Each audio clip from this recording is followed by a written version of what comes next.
incredible. So I so appreciate it. I reached out to Dave immediately. I would love to be a part of this. Thank you so much.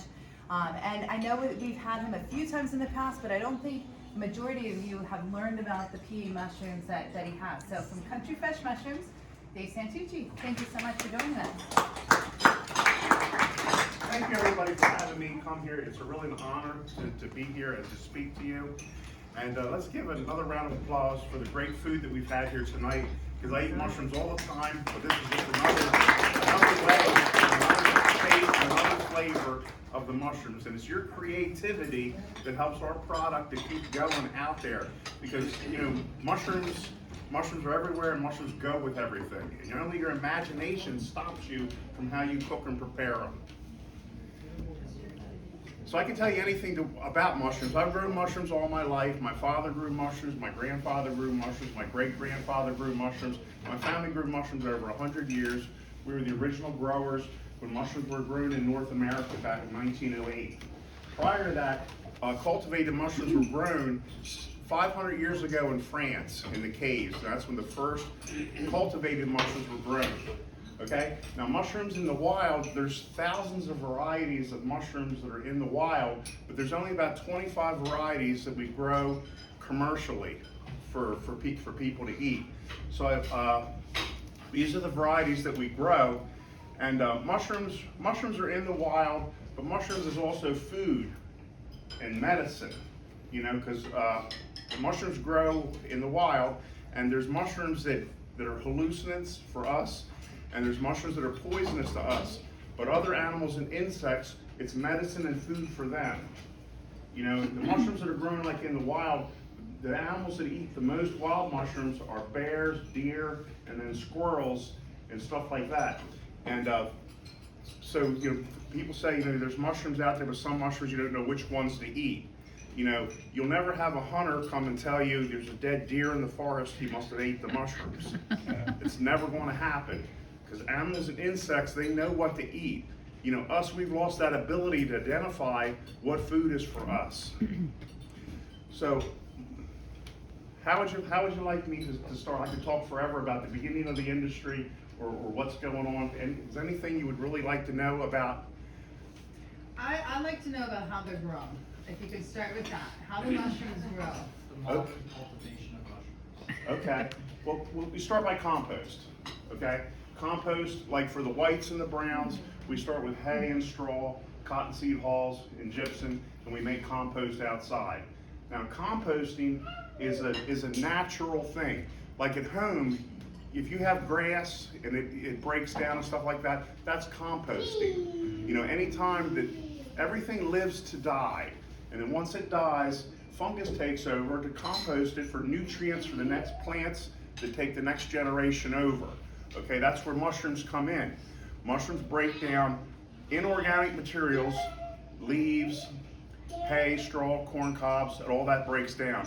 So what we do is we get that stuff and we help the natural process of that.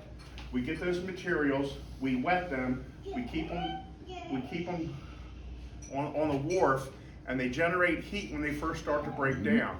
So we make compost in ricks outside. Okay, now it only takes less than a week to get it started outside when we do it. Okay, and now the center of that compost pile, you know, in the summertime, you know, it's hot outside. The center of that pile is 160 degrees, 150 to 160 degrees. It's breaking down the nutrients to grow mushrooms. Now in the winter, it's cold out there tonight. It'll get snow, it'll get down to 0, but the center of that pile is still 160 degrees. You can't stop the natural process of composting. So it's a thing that's going on in nature when things compost to break down. Mushrooms complete the life cycle. You know, there's been if you look at the world, you know, 5 billion years ago, there was life on this planet. Okay? Mushrooms were there at the same time. They're nothing new. Mushrooms completes the life cycle of nature, because all plants out there, they breathe in CO2, breathe out oxygen. Mushrooms breathe oxygen like we do. So it's a complete ecosystem. You know, so mushrooms are a lot like us. It's the only plant that I know of that, you know, breathes oxygen like we do. So when the compost is outside and we grow this material, then once we have it composted down, then we can inoculate it with spawn. And spawn is the seeds.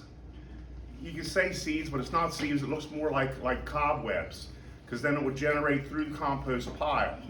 Then you put peat moss on the top of it, and mushrooms will grow through the peat moss, and that's how they fruit. Do you use any kind of manures in the compost?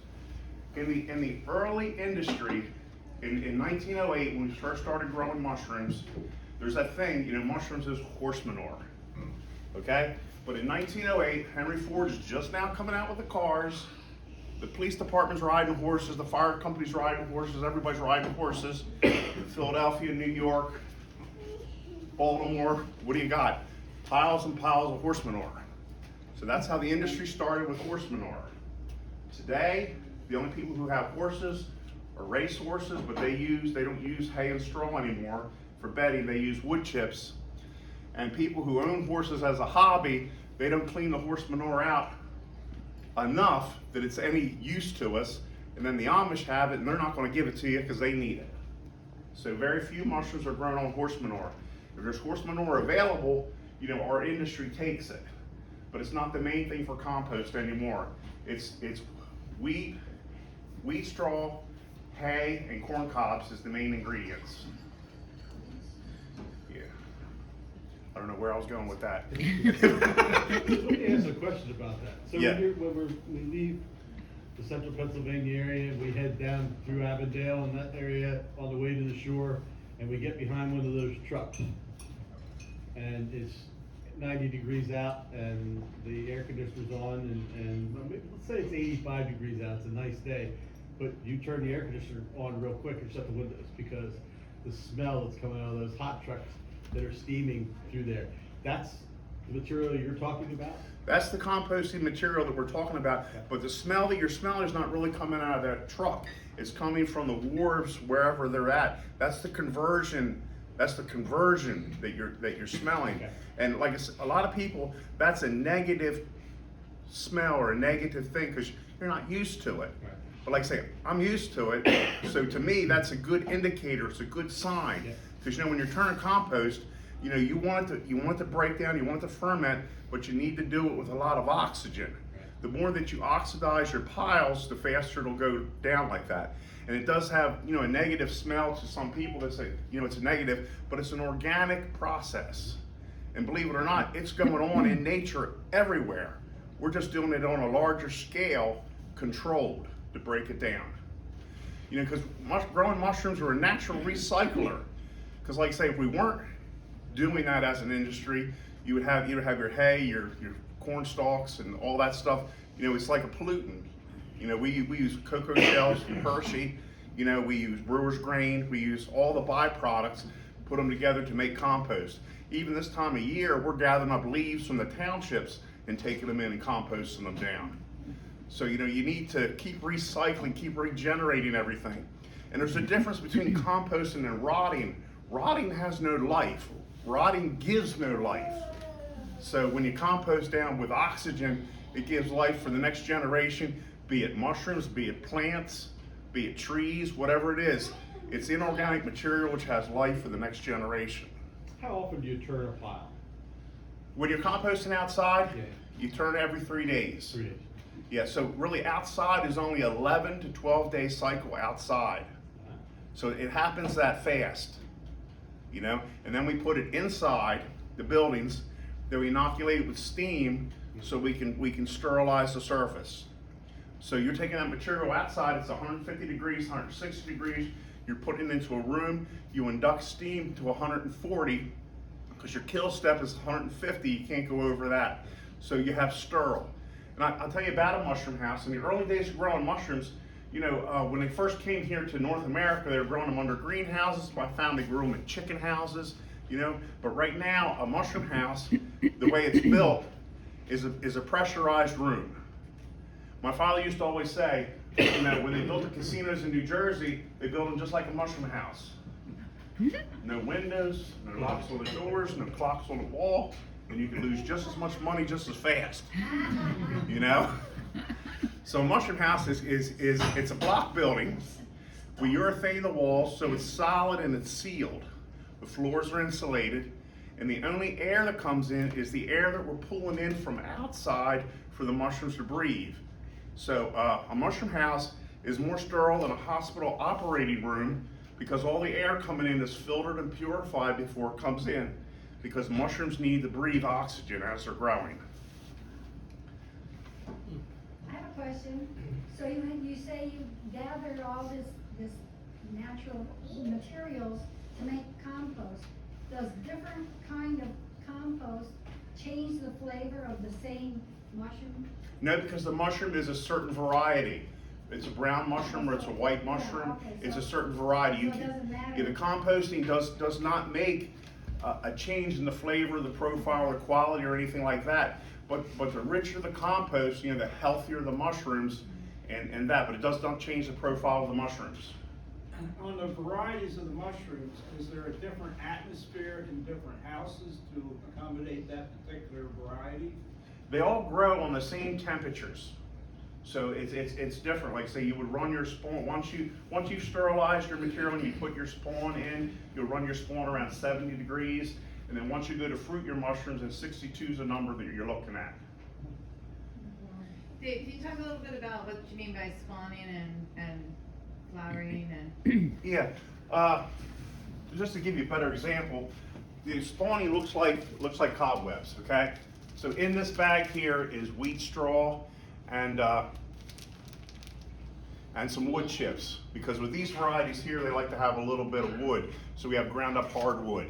So where you see that this is white, this is that spawn that looks like cobwebs, but what it's doing is it's running, it's growing, it's completely colonizing these bags.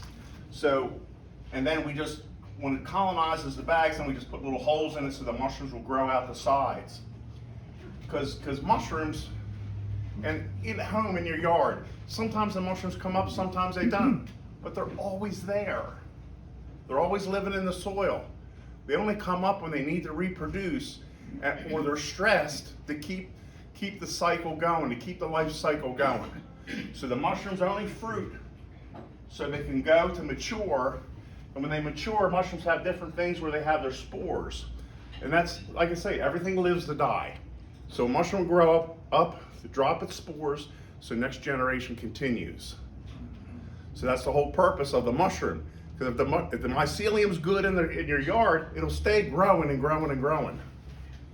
When those spores drop, how do you collect them? How do you know how much is there or whatever?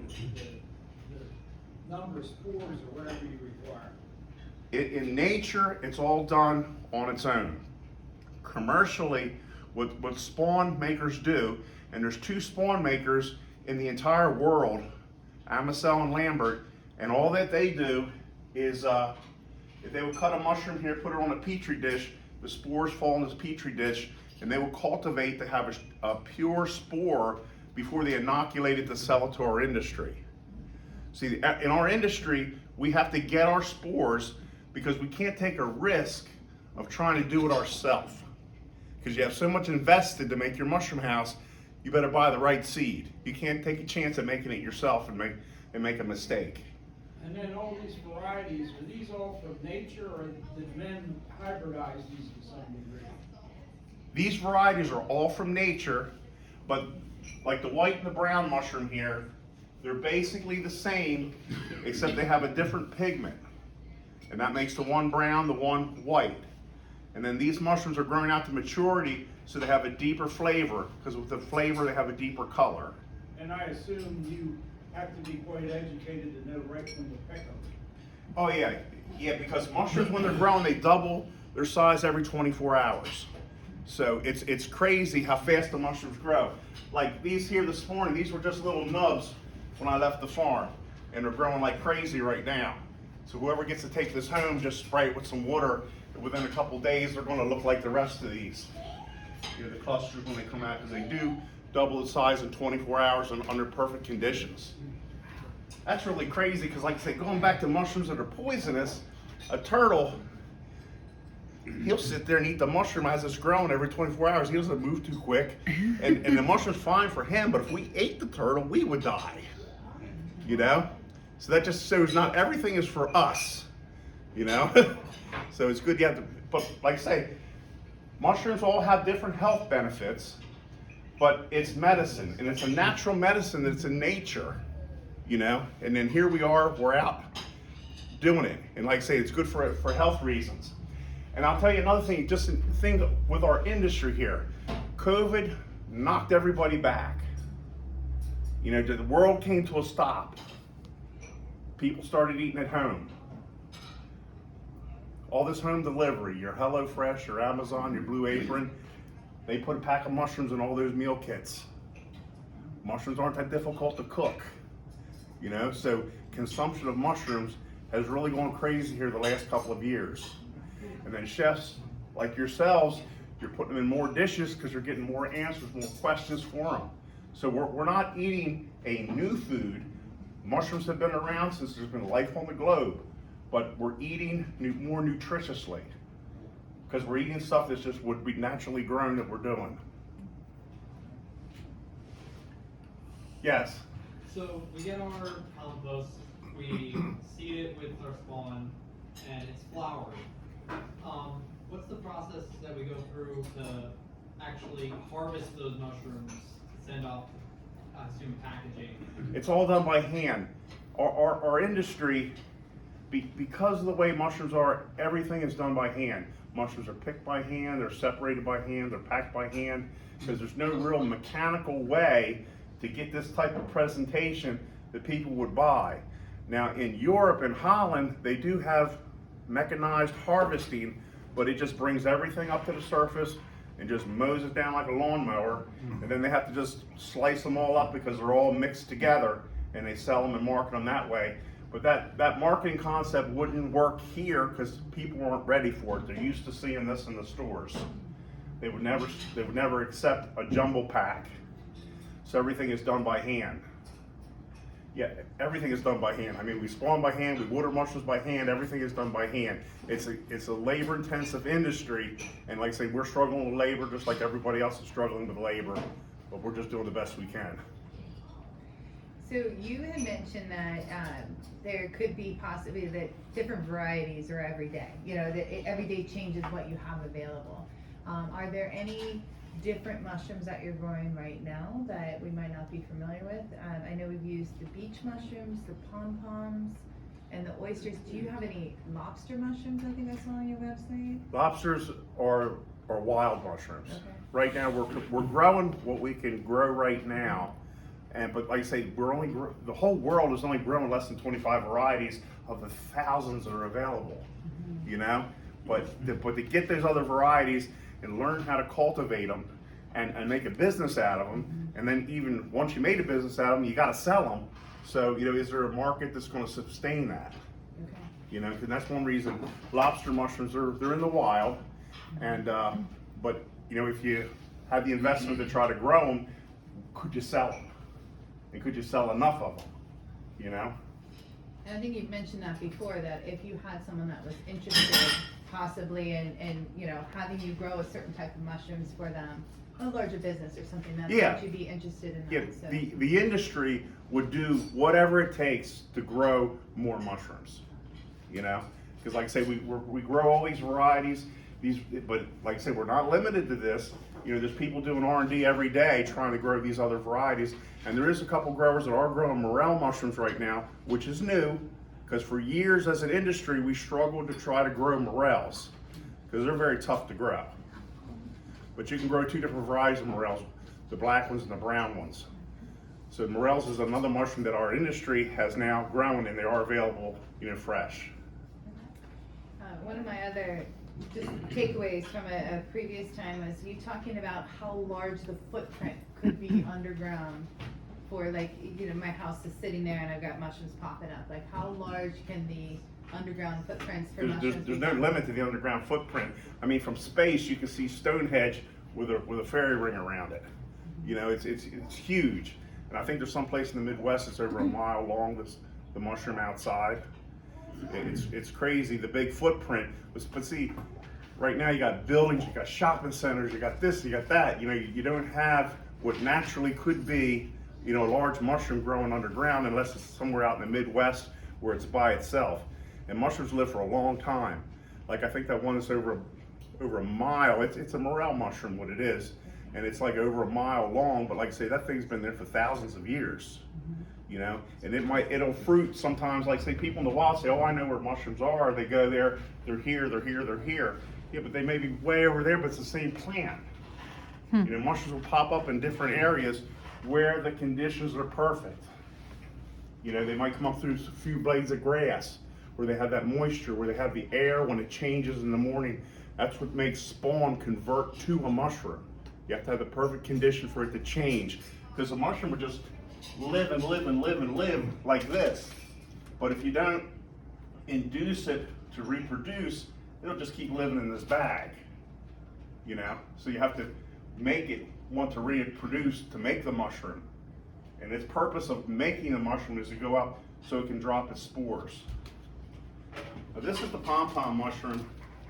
It's just a little thing like that, but within a day or so it would be a big cluster like this. And that's what you did your crab meat there with. And the Pom-Pom mushroom, they call it the lion's mane in the wild, but when this grows in the wild on the side of a tree, it has like a longer beard. But when we grow it indoors on a controlled system, it's more like a pom-pom. That's why we gave it the name of the pom-pom. And those were huge. My students thought it was cauliflower. They thought I just had heads of cauliflower sitting on the counter. They were huge heads of these big pom-pom mushrooms. What's the difference between your shiitake log then and your... This is the shiitake log, and this is 100% hardwood, because this mushroom here just grows out of hardwood. And this is the easiest mushroom if you wanted to grow mushrooms, because you could get this spawn here and drill and plug your own logs to grow your own mushrooms. So this is the easiest one. If people who want to grow their own mushrooms, and like a lot of people say, I want to grow mushrooms, which ones do I grow? And I usually always say, which ones do you like to eat the most? Because if you're going to grow it, you're going to have to eat a lot of them, you know? But if you don't have a love for the mushrooms, it's not going to love you back. Okay, so grow what you love. And this is an easy mushroom to grow at home. And the oyster mushrooms, right here's an easy mushroom to grow at home, because they're less tolerant on the conditions. And these mushrooms here, the whites and the browns, we water them with hoses to give them their moisture. These here, you can't water this with a hose. You have to have humidifiers in the room because they absorb their moisture through the surface. So a spray bottle on these here, you know, so they can get their moisture to continue to live. Room temperature? 62, 60, A little less. 65, yeah, a little less than room temperatures. It makes the mushrooms grow the best. Mushrooms grow the best between 62 and 65, but the thing is they need oxygen too. You know, if you're going to be a mushroom grower, you need a toolkit. I got mine. It's a lighter. So when I walk in a mushroom house, your flame. If you like in a room like this, I know a lot about CO2 because I'm always doing it in the mushroom houses. You know, we're all in this room, we're all breathing. Okay, so the CO2 in this room right now is probably about 5,000 parts per million. In another couple hours, you get up to 10,000. That's a lot. And then, like I say, if you remember being in school, I would say, boy, I'm getting tired. This guy's boring as heck. No, it's not. It's just we're running out of air. Did anyone hear that? You're running out of air. No one's getting tired. You're all running out of air. I'm being serious because you're I was so running out of air serious in your blood. You know, so that's what's natural. And mushrooms, there's so many of them on the bed. There's only a few of us in the room, but you got thousands and millions of these in the bed. I mean, they're breathing a lot of oxygen, so they need oxygen to come in. So when you hit the mushroom house, you know, you check. I got a good enough flame? You know, if not, bring in more air. And when you bring in more air, then you get what the cookies look like there, where they're a little curled on the top. Because if you take a mushroom, any mushroom, you look under a microscope, it looks like freshly fallen snow. So everywhere you touch it, that's a footprint. Everywhere the air goes past, that's a snowdrift.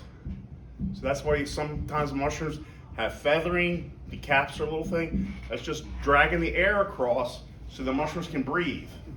So if you go outside right now, CO2 outside is a neutral 500 parts per million. That's a neutral outside. Growing mushrooms, you need around 1,000 to 1,500. So you got to keep bringing in volumes of air into these pressurized rooms filtering the air because you don't want any disease or dust or flies or nothing like that to come in. So you're pressurizing these rooms so whatever you're bringing in is pure air, pure for the mushrooms to breathe. When you enter a room, is there, do you have to suit up? Do you, go into encapsulation suit or anything like that? Or do you have to keep that sterilization? No, because as soon as you open that door, It's going. because you're pumping air in, Yeah. so the room's So pressurized. you're measurized. So everything You're- is coming back out. Got it. So the room is pressurized. And these rooms are sterile. Like I say, they're sterile as a hospital operating room. Because we're sterilizing the rooms with steam before we fill it. And then we put the compost in, and we're sterilizing it again. Because the mushroom can only live under sterile conditions. If you want it to keep picking and keep producing and do what it's supposed to do. Because if it's not sterile conditions, it'll get sick. Like any other plant, any other animal. It'll continue to get sick to where it won't produce. So you do need the sterile conditions. And I have another question, and I'll shut up. The morels that, like I go to this six different trees behind the Hotel Hershey, and I'm looking for that 60 degrees, just a little bit more, a nice moist day, weekend in the spring, and or in the fall, and they're there. Yeah. What generates that? Do they go dormant? They don't need to. They're happy under the ground, just Yeah. growing spawn. Yeah. We're good. But the spring and the fall, with the change of the seasons, Yeah. they're shocked. We want to live. We want our generation to live. We want the next one to live. So we fruit, so the spores will drop. So then when the spores drop, it's another generation going. Because all plants, all plants are intelligent. Yeah. The forest and the trees and everything. Everything wants to live and everything wants to prosper. Everything wants to reproduce. We can learn a lot from plants. One thing, just like the trees, grow where you're planted. Don't fight with your neighbor and want to move. You just grow where you're planted. Yeah. So you mentioned every time you touch it, it would leave a footprint on there. So when they're harvesting these mushrooms all by hand, how are they harvesting them so that they're not damaging them at all? I brought my mushroom knife. Sweet. So when you're picking mushrooms, you pick them off the bed and you have to give them a light twist because you don't want to pull up the soil, because you see all the mushrooms are connected with the soil. So you try to pick the mushrooms with your fingertips and prune the beds because they're going to double in size every 24 hours. So today, tomorrow, so that's how quick they're going to grow. So you pick the same bed every day. So that's one thing with the harvesters. They pick the same bed until that house is finished. So they only pick their same bed, so they grow and they know which ones are ready, which ones are not. And the way they do is they only touch it really with you don't palm the mushrooms, you just touch them with your fingertips. And then you just cut the root off, with your mushroom knife. And believe it or not, we have special knives, we call them mushroom knives. I believe it. Life lesson here too, picking mushrooms, just like life. Don't push too hard against a knife, you'll never get cut. So never push through life. Just use your thumb, never push through life. So that's how you would pick mushrooms, but like I say, the mushrooms that you're looking at, and you know that they're going to double in size in 24 hours, and you prune your bed and you go on. Will they regenerate at all once they're cut? They don't regenerate, but like I say, the Portobello mushroom here, we pull this off with the root. So believe it or not, this mushroom continues to grow with its root base. So we can pull this mushroom off, and this mushroom will continue to grow, and it'll have the longest shelf life. So if you have a Portobello mushroom with a root, you got 7 to 14 days on it because it's still growing. The other mushrooms here, when you cut them, first it's like a tree trunk here. It'll like bleed out through the through here, but that's when the mushroom is maturing and drying out when the moisture leaves it. So a mushroom, when you cut the root off, that's when it separates.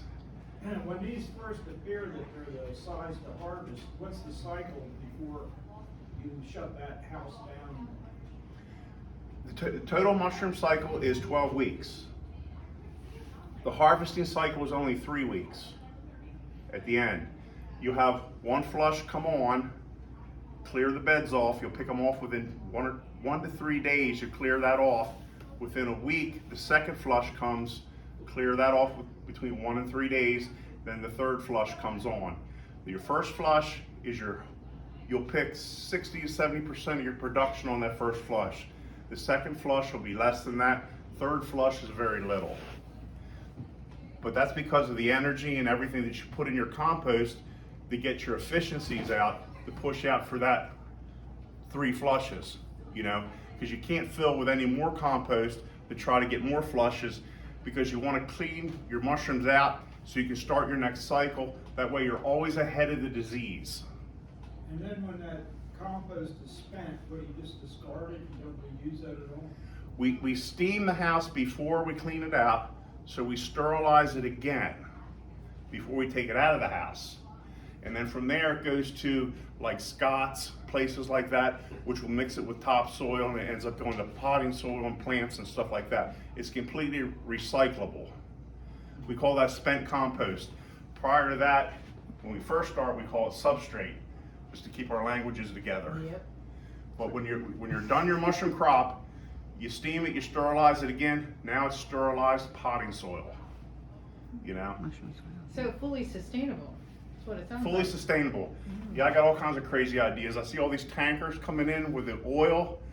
Let's load them back up with spent compost. Take them over to Saudi Arabia where it's all sand. You know, and grow food out there. Take it to Africa. You know, as an industry, we generate tons of this stuff on a daily basis. You know, every city should have a rooftop garden. There's no reason for it. You know, because we're so much of this stuff, which is material, this can grow life for other products.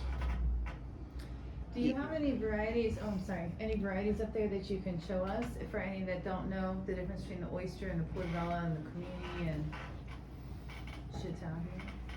This is the shiitake mushroom. It's the one that grows off the hardwood, okay? And it's completely different than the other mushrooms because of the mushrooms that it grows off of. But it's good to use in everything. A lot of people don't like to use the stem. They cut the stem all the way off, you know, when they go to prepare it. But I don't like to do that. I just like to cut the stubby part of it off, because this part here is really fibrous, but has a lot of flavor and a lot of nutrition in with it too. Your oyster mushrooms, like I say, which are grown on the side, you're on clusters. And another thing here too, when you get your mushrooms, you're going to notice your oysters are in a cluster. Your portobellos may have roots on the bottom of it. Your shiitake mushrooms here, when we go to pick them off, we don't harvest these with a knife. We just pull these off like this, and we ship them like that. Because with this little bit of root material on this and on this, gives a longer shelf life. Because if we trimmed this and only sold the petals, they would only be a couple days and they would go bad. But keeping them all intact, they're still growing, still living. Because your oyster mushroom is probably your most perishable mushroom, because it's so delicate. Is it known what the difference is between the mushrooms that'll kill us and the mushrooms that are considered safe, whether structural or difference or chemical difference or some other difference? I don't know the difference. I don't know. I know mushrooms are hallucinants, some are, and some are poisonous, but they're poisonous to us. But you know, deers and slugs and everything else is eating them because it's medicine for them. You know, they're just, and we don't know how to do it. So I need somebody to say this, don't eat this or don't eat that. Right, and that would be the advice, I believe, that's been given in many educational presentations, that if you are foraging wild and you don't know what you're eating, best suggestion is to not eat it. Yeah. I do believe I heard someone say if you eat it and you start feeling a little off, maybe you should stop. I don't believe in learning from it, you know, afterwards, but yeah, there's no way to tell just from the sight, right? There's no way to tell. And like I say, I told you, mushrooms have been around forever. 2,000 years ago with the Romans, they had laws, common people can't eat mushrooms. Only the emperor, only the king. This was true in Rome. Well, you know what? They had a taster who had to eat everything before the kid did. There's a couple of them, right? Yeah, and that's why, just in case. You know, you don't know what kind or what variety to take, because like I say, there is a couple different types of poisonous mushrooms. I don't really know them enough by sight to see. I know one's a death cap. It looks like an enoki and it has the pink gills. Sorry. Are you looking for an exit or are you? No. Oh, good. Yeah. Sorry. Continue, Dave. I'm Yeah, so sorry. I don't know enough about the poisonous mushrooms, other than they're not for us. But there is other animals out there that it's food for them, it's medicine for them, it cures them. Because like say foxes and stuff like that, when they're feeling sick, they'll eat mushrooms, you know? So there's all kinds of animals out there that do eat the mushrooms. And they're there for a reason, they're there for a purpose, you know? Because mushrooms are just part of our ecosystem. Jennifer here, she's got a cousin, my wife, who works for NASA. He did the plates for stuff that they did for the space shuttle. And I told him, I said, when you got somebody's ear at NASA, you got to tell them, if we're going to Mars, mushrooms are coming with us. You know, if we're going to have a total ecosystem, we have to duplicate Earth. Everything lives to die. Fungus breaks it down for the next generation. If you don't take them to Mars with you, you're only going to have a one cycle thing, and you're going to have to keep refeeding it. So mushrooms complete the ecosystem. And that's why they're so compatible with all the plants. Plants bring off oxygen, they breathe oxygen, take out CO2 for the trees. So it's a complete ecosystem. And we have ecosystem everywhere in the world, even underwater. You know, fish, they breathe oxygen, it's in the water. Where's this coming from? It's coming from the plants. You know, and it's coming from the waves from the surface. You know, everything needs oxygen. 2 questions. Do you have someone who regulates what you can do, what you can't do, and different guidelines? And second question, do you talk to the tree huggers? I don't know what a tree hugger is. The naturalists, the people who will go out and forage for mushrooms. Yeah, we and do handle wild mushrooms, Right. and we have teams of people who know people in different parts of the country who know what they're looking for, Okay. and we buy their crops. That's how we get the lobsters and we get the other stuff. You know, we have people who know what they're doing, and that's what they do. You know, it's more like a hobby, and it's something that they like to do. You know, anyone who wants to go out there and be one with nature, you get to notice your surroundings, you know, so they know where to go and what to look for. So no certification needed or anything. Not really. You can pretty much self-educate yourself, especially growing mushrooms. You know, to me, it's easy to grow mushrooms, okay? Because how do I feel when I walk in a mushroom house? Can I breathe? That's number one. Can I breathe? Am I too hot? Am I too cold? Am I too wet? Am I too sticky? How do I feel? Because if I'm not comfortable, they're not comfortable. You know, so you know, it's pretty easy to grow mushrooms. You mentioned the health benefits. I know mushrooms are, especially with Alzheimer's, Yeah. are supposedly very helpful as far as medicine and so forth. Do you know of some of the other things that mushrooms? They're good for controlling sugar levels, especially the oyster mushroom, good for sugar levels, and they're good for antioxidants in your body, and they have a lot of material. And like I say, mushrooms don't need light, but light helps give them vitamin D. You know, so mushrooms that are in the wild, they are getting some sunlight, so they do have natural vitamin D. Yeah, mushrooms are healthy for you. Do you work with any other mushroom farmers in your area? We I work. know there's a We couple all going work. with- We all work together because we all suffer together. Yeah. You know, anything can go wrong goes wrong. You know, so it's just.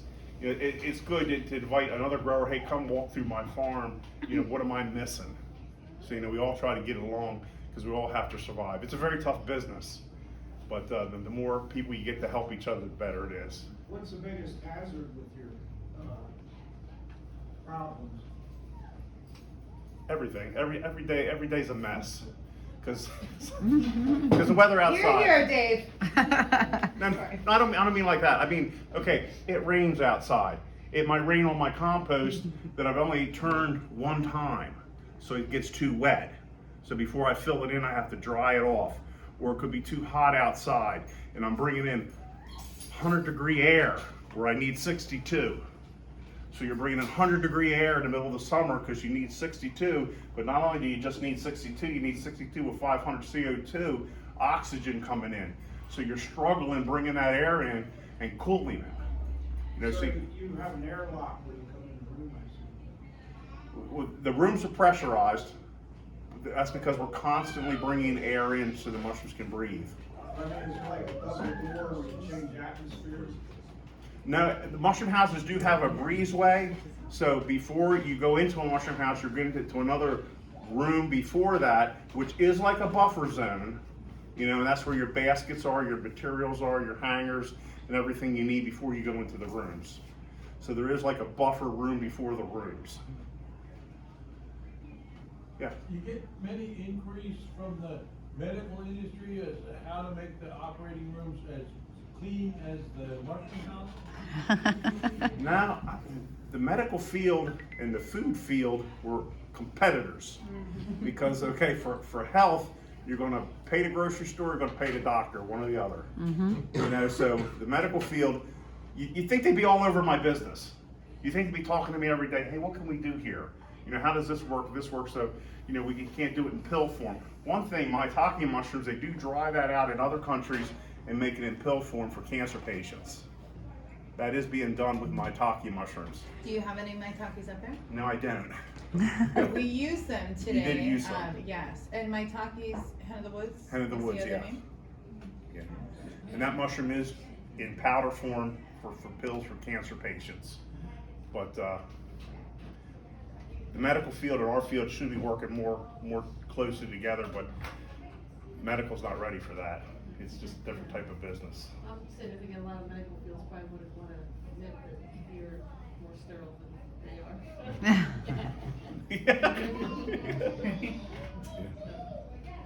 How about Dave, do you have any beach mushrooms up there? No, I don't. Not too many people have heard of beach mushrooms, and I feel like you've had them for so long. The white and brown beach mushrooms were also on the flatbreads today. What makes them distinct that you've always grown them, as long as I've known? Yeah, and they're grown a little bit differently. They're grown in a plastic jar, so they're a one and done thing.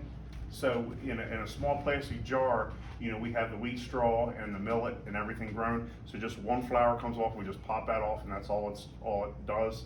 And the beach mushrooms are more like a nutty flavor, a chewier flavor. You know, you don't want to cook them. All mushrooms, you don't want to cook them very much, because even though they are, you know, 90% some moisture, water, it's like water and celery. It's good for your body. This is purified water, which is in mushrooms. You know, they broke it down, so the mushrooms and the liquid that you get in mushrooms is the liquid that your body needs. And a mushroom, as soon as it starts to let its moisture go and start to evaporate in the pan, you're done, because then it absorbs everything. It goes in reverse like a sponge. So when it gives off its water, it gives off its inner water, then it'll absorb whatever flavoring that you put in with the mushrooms. Trying to think of some other unique. You had these little? There was something new you came out with 2 years ago. I want to say it started with a P. Oh, Pio mushrooms. Right. See, nobody's buying them. I know, but I remember. We went crazy They were growing very these cool. Pio mushrooms, which are really cool. They grow in a bag, and you get them, and you got them, and then I'm growing them, and nobody buys them. So Right. if you throw so many away, I can only eat so many. Look at me, you know. So that's We enjoyed tasting them. They were good. yeah, but like I say, something like that, we're way before its time, but it's up to you guys to push it to the next level. You know, show it to people, get it on menus, get it on something, and then it can be grown. You know, so that's the thing. It was peanut mushrooms. I remember them. And we haven't grown them since then, because like I say, we just grew them and threw them away, grew them, threw them away. I They took were them super cool.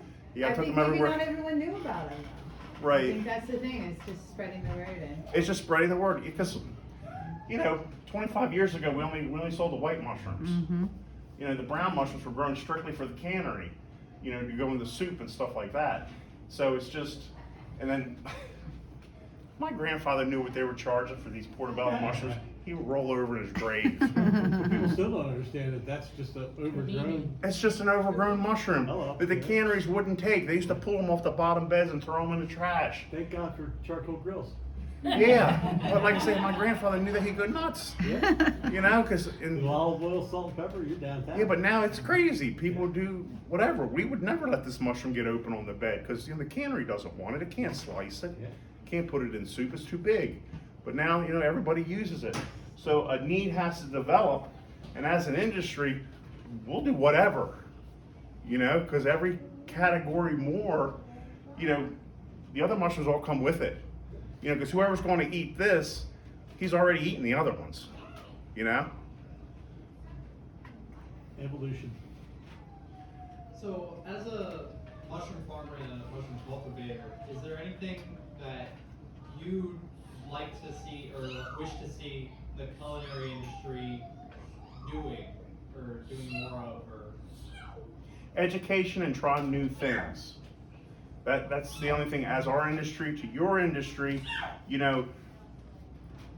try new things. What do mushrooms go with? They go with everything. It's because see, people, I never heard anybody say mushrooms are okay. I love them or I hate them. There's big area growth, for education for the people who have never tried them. Through COVID here, millions of people have tried mushrooms for the first time because it came in the meal kit. So Win for the mushroom. Yeah.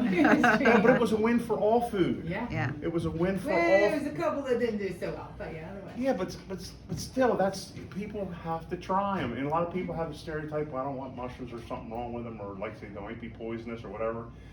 But if you do your foraging in a grocery store, you're safe. So. That's hysterical. I have a question. Why is Pennsylvania such a big mushroom producer? Why are we one of the biggest? Why? Why Pennsylvania? Because the industry started here. Okay. The industry started in North America, in Pennsylvania, because of horse manure, Philadelphia, New York, and Baltimore. Okay, so the industry started here. Another reason the industry started here is because in southern Chester County, we're a little lower than here, geographic wise. So when we used to grow mushrooms, no air conditioning, no heating, no nothing, so that area stayed cooler. Okay, so when you're bringing in the outside oxygen, it's like in the perfect type of valley. So that's why the industry started in North America, in Pennsylvania. And it's continued there. It's been there over 100 years. Now, from 1970 on, when we started bringing peat moss out of Canada, then you could build farms anywhere in the world. You have raw materials because of peat moss. So in other parts of the United States that have mushroom farms, you can pretty much say you built that farm in 1970, 1976. That's because of the peat moss. But prior to the 1970s, it was our area, and also our area because of our topsoil. The Amish been here forever, and in Ohio, and that's where the topsoil, before peat moss, we used the topsoil. So it was the best quality topsoil. So 60% of the mushrooms grown in the United States are grown in Pennsylvania. Still 60%, yes. I quoted that fact on an email. I just wanted to confirm. Okay, yes. But that's the reason it started there. It started there because of the climate, the raw materials, and the topsoil. Okay. And then prior to air conditioning is how we get our air in. So other manures are unsuitable for mushroom growing? Manure, you have horse manure or you have poultry manure. And we really don't use manures unless they're available. We use the hay and the straw, and right now we're using corn fodder, the corn stalks. We use the corn husks, and we use the corn cobs, but that's what we use to make compost with. Yeah. And like I say, you can't use like cow manure or anything like that because those are different animals. Cows have got like 6 stomachs or something, and when they're done with something, it's done. So, so you can't grow manure. You couldn't grow mushrooms using cow or any other animal. So we use a small percentage of horse manure because it's really not available. Not a whole lot of people have it. We do use poultry manure because it is available, but poultry manure is only used day one when you're setting your pile up. because poultry manure is like putting gasoline on a fire. So you got your fresh hay, your fresh corn, your fresh everything, you mix poultry manure on that and water on that, it automatically generates heat. And that's the only reason poultry manure is there, just to get it started. I got another one. Okay. Do you wash your mushrooms? As the mushroom grower, do you wash your mushrooms? Forget who you're in a room with. I do not wash mushrooms. Right. Okay, because mushrooms are growing through sterilized peat moss. And the only thing that's on the mushrooms is sterilized peat moss. You can wipe them off before you would cook them. And if you have to wash them, quickly in a colander, wash them and use them. Don't wash them and put them in the refrigerator or do anything else with them. And don't submerge them in water because they're a sponge. They absorb the water and then you gotta cook it out. They absorb too much water and then you overcook your mushrooms and a little tough, not tender. So, but to each their own. I know we do like Pizza Hut, Domino's and all that. Some people, you gotta wash, you gotta do this, you gotta do that. Okay, whatever you wanna do, just as long as you're taking the mushrooms. So what I just heard was know your farmer, know where you're getting your products from. Because this morning when students said, should I wash them? No, because I know Dave dropped them off from Country Fresh Mushrooms and I know they're good to go. Yeah, So, and I knew yours weren't growing like I say, in manure, these that's there's something you don't no know. soil, there's no nothing. These are grown in rooms, so there's nothing. That's just the way they grow. Just your whites and browns grow through sterilized peat moss. So if there's anything on them, it's sterilized peat moss. But still, you don't want to eat it, and you just want to wipe it off if it's there, because a lot of times it just grows through it and it doesn't adhere to it. But sometimes you might find some on it. I've always been a fan of washing my mushrooms, up until you said that, until you described how it was grown, until I knew where they were coming from. Then I looked at it a little differently. But beforehand, I looked at this brown stuff thinking it could be manure, it could be, I don't know what it is, but it shouldn't be on my product. But did you see it was a different cooking technique Oh, yeah. from using? As soon as you, and anyone that knows Chef Chad, he sent me a message immediately saying how his mushrooms were spitting out water and he would never wash them again, you know, it was this battle, we were trying, yeah. So yes, it did, it absorbed the moisture immediately and spit it out in your pan, yeah. Right. Yes, so I would say that don't wash mushrooms, just eyeball them, and if they have something on, just wipe them off with a wet paper towel and don't submerge them. Yeah, and I would say only, because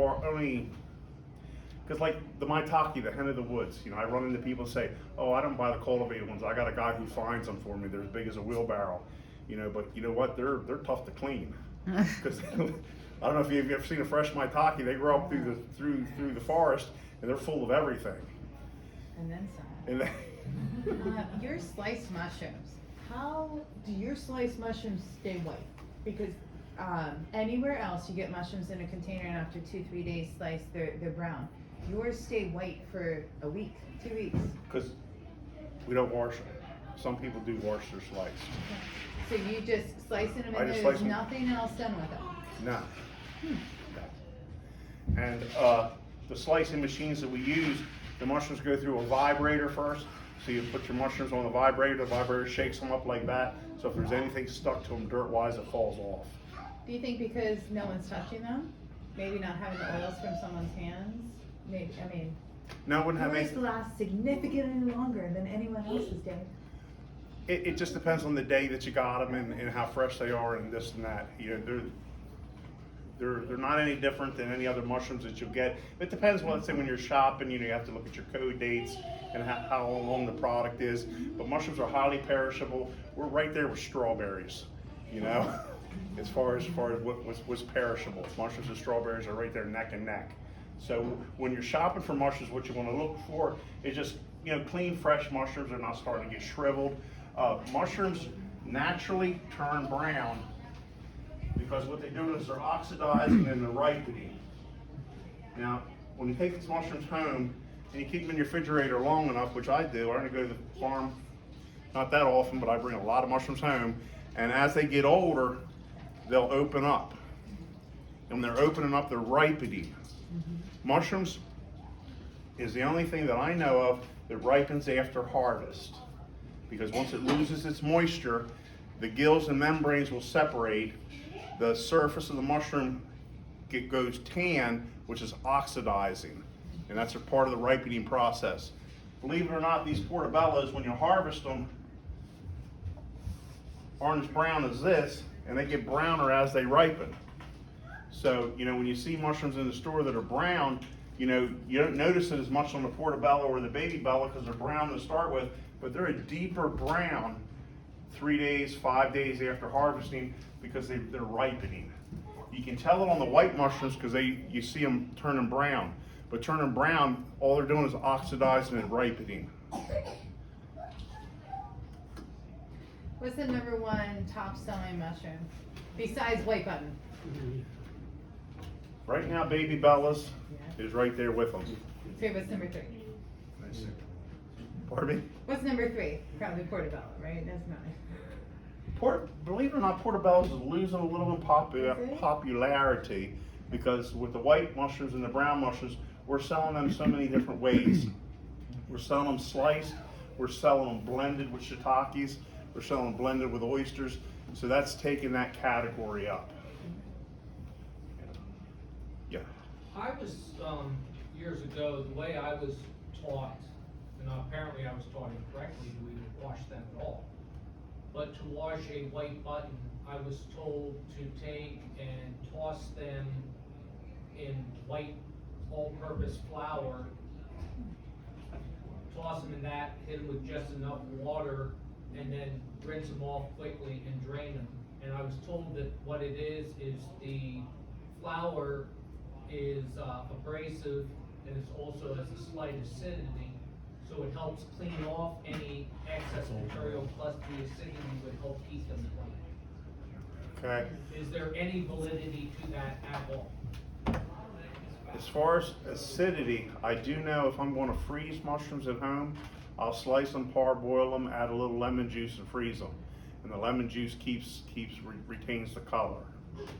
As far as the flour, I've never heard of that. Yeah, I was told that flour is actually mildly acidic, so it helps maintain the whiteness, plus because it's ground wheat, it's slightly abrasive, so that helps in the cleaning process. Yeah, I really don't know, but I know that when we used to wash mushrooms as an industry, the mushrooms, as far as cleaning themselves, we would put them in drums where you would turn the drums so the mushrooms would wash each other in the water, you know, rather than float by, because as they just rub each other together, they don't mark each other up, you know. So in the past, when we did larger washing operations on everything, the mushrooms would go through a drum with an auger so that they would tumble and do that way. Okay, I was just wondering if what I was taught had any validity or not. To my knowledge, no, but then again, I just grow mushrooms. I really don't know. The only thing I'm telling you is nothing I've read, it's just what I've learned, Right. You know. Do you sell the logs? We don't sell the logs, but there is companies that do sell the logs, you know. And right now with COVID, with everything, we're even having trouble getting logs. You know, because a lot of these logs, the materials come from China. A lot of that stuff's just still sitting out there at the ports, not getting unloaded. But like I said, there's companies that make the logs, and if you're going to grow mushrooms on your own, I would just say use your own logs and buy the spawn to where you drill the logs and plug them, because then it will grow through the log and it'll keep reproducing.